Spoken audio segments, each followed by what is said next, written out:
एक छोटे से गांव में राहुल नाम का एक नन्हा लड़का रहता था। उसकी आंखों में बचपन की मासूमियत थी, पर तकलीफें उसकी हिम्मत को परख रही थीं। राहुल के पिता का स्वर्गवास हो चुका था और उसकी माँ ही उसकी दुनिया थी। दिन रात मेहनत करती थी, पर सर्दी की एक रात में माँ बीमार पड़ गई। राहुल ने अपने छोटे से दिल में ठान लिया, अब मैं किसी भी हाल में माँ की मदद करूंगा। उसने गांव के बड़े सेठ जी के दरवाजे पर हाथ खटखटाया।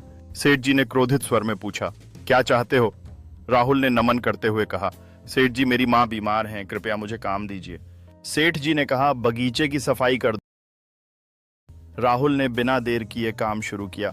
ठंडी हवाओं में भी उसने पूरे जुनून से पत्तियां और कूड़ा हटाया। सूरज ढलने लगा, लेकिन राहुल ने हिम्मत नहीं हारी।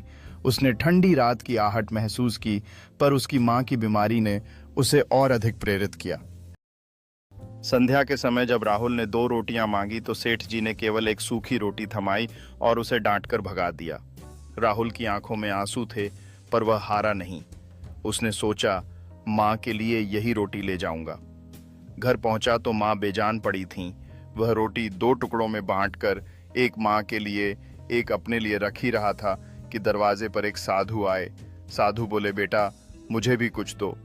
राहुल ने बिना सोचे अपना टुकड़ा साधु को दे दिया। साधु मुस्कुराया और जैसे ही गायब हुए, राहुल के हाथ में एक चमत्कार था। उस सिक्के से राहुल ने माँ की दवा और खाना खरीदा। धीरे धीरे माँ स्वस्थ हो गईं और उनका जीवन उज्जवल हो उठा।